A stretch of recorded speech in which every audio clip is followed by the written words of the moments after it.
Startup മിഷനായിട്ട് നമ്മൾ SC/ST വിഭാഗത്തിൽപ്പെട്ടുള്ള ഒരു ഓണ്ടർപ്രണറായിട്ട് മാറ്റാനുള്ള ഒരു ഉന്നത ലക്ഷ്യമാണ് നമ്മൾ ഒരു സ്റ്റാർട്ടപ്പ് മിഷനോട് നമ്മൾ കരാർ ഒപ്പിട്ട് വെച്ചിട്ടുണ്ട്. അത് ഉന്നതിന്റെ ഭാഗമായി അതായിട്ട് നോളേജ് മിഷൻ പോലുള്ള നല്ല മിനിസ്റ്റർ നമുക്കുണ്ടായിരുന്നു എന്നുള്ളത് സന്തോഷമുള്ള ഒരു കാര്യമാണ്. അദ്ദേഹം മന്ത്രിയായിരിക്കുമ്പോൾ MLA ആയി പ്രവർത്തിക്കാനും എനിക്കും അവസരം കിട്ടി എന്നുള്ളത് സന്തോഷമുള്ള ഒരു കാര്യമാണ്. ആ സന്തോഷവും സ്നേഹവും കൂടി ഞാൻ ഈ അവസരത്തിൽ അധ്യക്ഷൻ എന്ന നിലയിൽ അറിയിച്ചുകൊണ്ട് അങ്ങനെ വിഭാഗങ്ങളെ പട്ടിക ജാതി പട്ടിക വിഭാഗങ്ങളെ സൃഷ്ടിക്കുക എന്നതാണ് ഇതിലൂടെ പ്രധാനമായി ലക്ഷ്യമിടുന്നത്. സാമൂഹികമായി പിന്നോക്കം നിൽക്കുന്നവരെ സമൂഹത്തിന്റെ മുൻനിരയിലേക്ക് എത്തിക്കുക എന്നത് കൂടി ഈ പദ്ധതിയിലൂടെ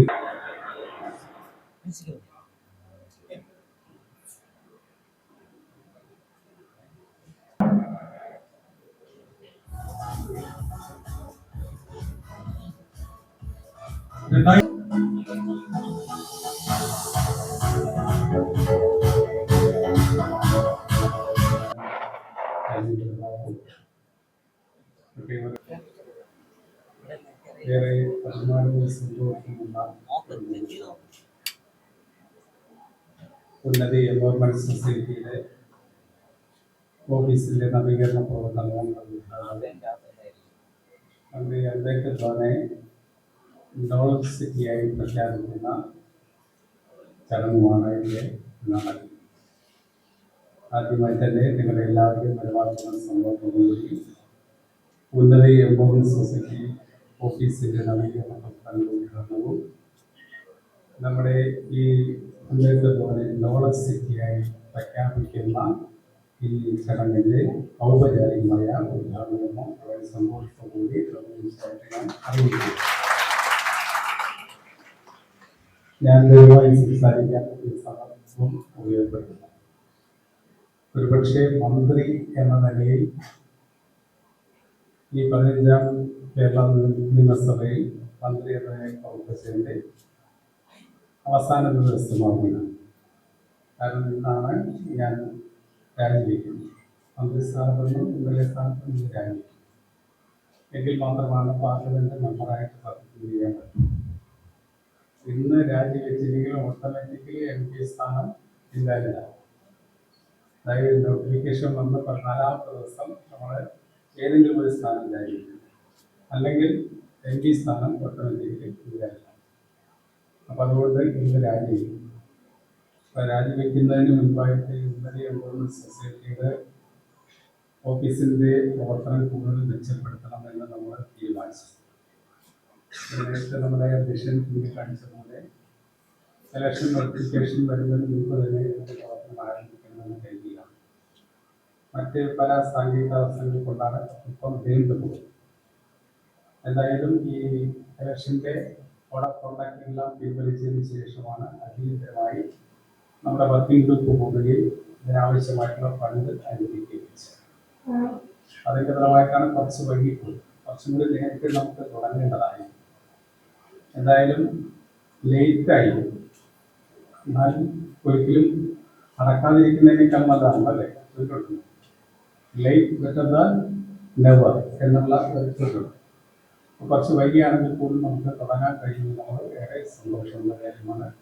ഇതിപ്പോൾ ഇവിടെ തുടങ്ങുന്നതിന് വേണ്ടി പ്രവർത്തിച്ച ഡയറക്ടർ ഉൾപ്പെടെയുള്ള സെക്രട്ടറി ഉൾപ്പെടെയുള്ള എല്ലാ ഉദ്യോഗസ്ഥ സുഹൃത്തുക്കളെയും ഞാൻ പ്രത്യേകമായിട്ട് അഭിനന്ദിക്കുകയാണ്.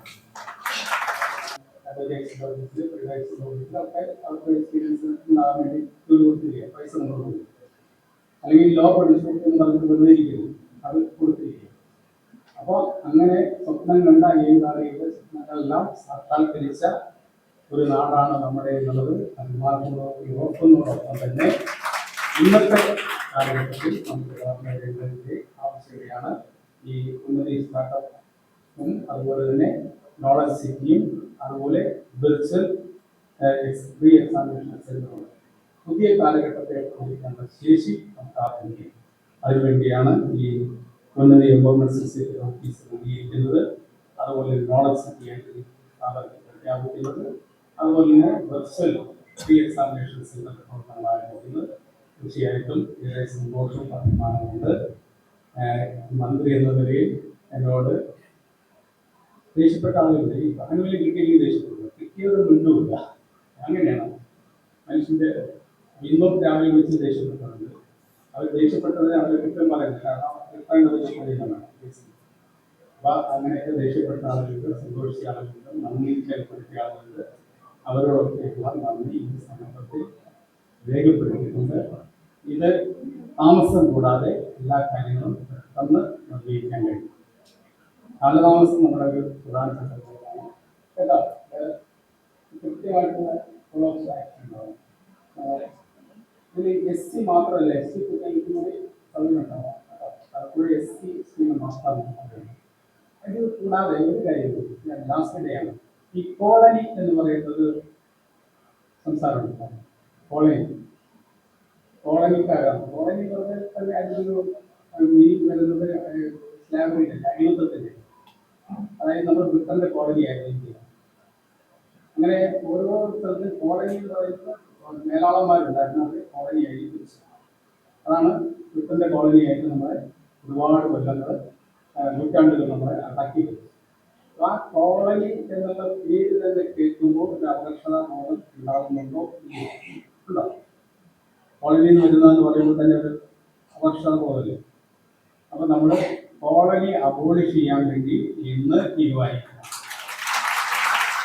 കോളനിക്ക് പകരം അവർക്ക് ഇഷ്ടമുള്ള ആ പ്രദേശത്തെ ആളുകൾ കൂടിയിരുന്നിട്ട് ആ പ്രദേശത്തിന് എന്ത് പേരാണ് കൊടുക്കുന്നത് തീരുമാനിക്കണം. പരമാവധി ആളുകളുടെ പേര് കൊടുക്കാതിരിക്കുകയാണ്. എന്താ പറയുക, ആളുകളുടെ പേര് കൊടുക്കുമ്പോൾ അവർ ഓരോ പാർട്ടികൾ ഓരോ സ്ഥാനത്തേക്ക് പെടുന്ന ആളുകളാണ്. അപ്പൊ അങ്ങനെ വന്നു കഴിഞ്ഞാൽ അവിടെ തർക്കം. ഞാനൊരു സ്ഥലത്ത് ഇങ്ങനെ പേരിടുന്നതുമായി ബന്ധപ്പെട്ടുകൊണ്ട് വോട്ടെടുപ്പ് നടക്കാനില്ല. എന്നിട്ട് അവസാനം എന്ത് രണ്ടോ മൂന്ന് പാർട്ടികളുണ്ടാവുമല്ലോ. അപ്പൊ പാർട്ടിക്കാരുടെ പേരിടുമ്പോൾ അവർക്ക് തർക്കം. അപ്പൊ ആ ഓർഡറിൽ തന്നെ നമ്മൾ പറയുന്നത് പരമാവധി വ്യക്തികളുടെ പേരിടാം. ഇപ്പൊ നിലവിലുള്ളതുണ്ടെങ്കിൽ അത് അങ്ങനെ കണ്ടിന്യൂ ചെയ്യുക. അല്ലാത്തതാണെങ്കിൽ ഈ പുതിയ പേരുകളെടുത്ത് പ്രശ്നങ്ങൾ ഉണ്ടാക്കാതെ അവിടെ യോജിച്ചുകൊണ്ട് ഏറ്റവും നല്ല. ഇപ്പൊ നമ്മൾ പ്രൈമറി ഏരിയയിൽ നമ്മൾ ഒരു സ്ഥലത്ത് നിൽക്കുമ്പോൾ അവിടെ വയനാട്ടിൽ നിന്നപ്പോൾ അവർ തന്നെ പറഞ്ഞു ഉന്നതി ഗ്രാമം, ഉന്നതി ഗ്രാമം. മറ്റൊരു ഗ്രാമത്തിൽ ഒരുപാട് പ്രകൃതി ഗ്രാമം. അങ്ങനെ ഓരോരുത്തരും പുതിയ പുതിയ പേരുകളുണ്ട്. ഈ നഗർ എന്നുള്ളത് കുറച്ച് കുറയ്ക്കുക. അപ്പൊ ആ രീതിയിൽ നമുക്ക് ഈ കോളനി എന്നുള്ള ആ ഒരു മാതൃകയിൽ മനസ്സിലാക്കാം. അല്ലേ? ആണോ? കോളനിക്ക് അനുകൂലമായിട്ട് ആരെങ്കിലും ഉണ്ടോ? ഇല്ല. ആരും കൈ കൊടുക്കുന്നില്ല. അത് മോശം വരുന്നതിനാണ് തോന്നുന്നത് അല്ലേ? ഒന്നാമത് അതാണ് ഈ പട്ടികജാതി കുട്ടികളൊന്നും കേൾക്കുമ്പോൾ തന്നെ ഒരു അലർജിയാണ് അല്ലേ? അതുകൊണ്ടാണ് ഞാൻ മന്ത്രിയായി കഴിഞ്ഞപ്പോൾ എന്തെങ്കിലും പറഞ്ഞു ഇത് മോശം വകുപ്പാണ് അല്ലേ, ആൾക്ക് കുറച്ചും കൂടി വലിയ വകുപ്പ് കൊടുക്കണം അത് കേട്ടോ. ഞാനൊക്കെ അസംബ്ലിക്ക് പുറത്ത് പറഞ്ഞു കൊടുത്തു, നിങ്ങൾ കേട്ടതാണ്. ഞാൻ പറഞ്ഞത് ലക്ഷക്കണക്കിന് വരുന്ന ഈ പാവപ്പെട്ട വിഭാഗങ്ങളെ, പിന്നോക്ക വിഭാഗങ്ങളുണ്ട്, SC ST വിഭാഗങ്ങൾ, മതന്യൂനപക്ഷങ്ങളിൽ പിന്നൊക്കെ നിൽക്കുന്ന ആളുകളുണ്ട്. അതുപോലെ ഉന്നത ജാതിയിൽ ജനിച്ച ആളുകളും പിന്നാക്കാവസ്ഥയിലുണ്ട് അല്ലേ? അതാണ് EWS എന്ന് പറയുന്നത്, എക്കണോമിക് വീക്കർ സെക്ഷൻ. ആ വിഭാഗമുണ്ട്. അവരെല്ലാം രക്ഷിക്കുന്നതിൽ ഏറ്റവും പ്രധാനപ്പെട്ട വകുപ്പ് ആണോ? അതുകൊണ്ടാണ് ഞാൻ പറഞ്ഞത് ഈ വകുപ്പാണ് ഈ കേരളത്തിലെ ഏറ്റവും വലിയ വകുപ്പ് എന്ന് ആണ് പറയുന്നത്. ആ രീതിയിൽ നമ്മുടെ കൺസെപ്റ്റ് ആകണം, നമ്മുടെ സമൂഹത്തിന്റെ കൺസെപ്റ്റ് ആകണം. ഒരു സോഷ്യൽ സപ്പോർട്ട് ഇവർക്ക് കൊടുക്കേണ്ടതാണ് കൺസെപ്റ്റിലേക്ക് നമ്മുടെ സമൂഹത്തെ ആകെ എത്തിക്കാനും ഒരു വലിയ കഴിഞ്ഞിട്ടുണ്ട്. അതിനെല്ലാം അഭിമാനം ഉണ്ടാകണം എന്ന് കൂടി പറഞ്ഞുകൊണ്ട് ഞങ്ങളുടെ ലാസ്റ്റ് പരിപാടിയാണ് ഈ 15-ാം കേരള നിയമസഭയിൽ മന്ത്രി എന്നതിന് മിക്കവാറും ലാസ്റ്റ് പരിപാടി. ഇപ്പോൾ കാലിമേറ്റിൽ ഒരു ചടങ്ങുണ്ട്. MLA സ്ഥാനം രാജിവെക്കണം, മന്ത്രി സ്ഥാനം രാജിവെക്കണം. അത് ചെയ്തിട്ട് എന്തായാലും ലാസ്റ്റ് ഈ പരിപാടി പങ്കെടുക്കാനും ഉദ്ഘാടനം നിർവഹിക്കാനും ഒക്കെ കഴിഞ്ഞുള്ള സന്തോഷം നിങ്ങളുമായി പങ്കുവെച്ചുകൊണ്ട് ഈ സ്ഥാപനത്തിലെ എല്ലാ വളർച്ചയും ഉയർച്ചയും ഉണ്ടാകട്ടെ എന്നും അത് നല്ല രീതിയിലുള്ള സമൂഹത്തിന് ഗുണം ചെയ്യട്ടെ എന്നും കൂടി ആശംസിച്ചുകൊണ്ട് ഒരിക്കൽ കൂടി നിങ്ങളെല്ലാം അനുവാദത്തോടുകൂടി ഓഫീസ് അംഗീകരണ പ്രവർത്തനങ്ങളുടെ ഉദ്ഘാടനവും നോളജ് സിറ്റി പ്രഖ്യാപനവും നടത്തിയതായി അറിയിച്ചുകൊണ്ട് ഞാൻ ചെറിയ വാക്ക് നോക്കുന്നു. സ്വാഗതം ചെയ്യുന്നു.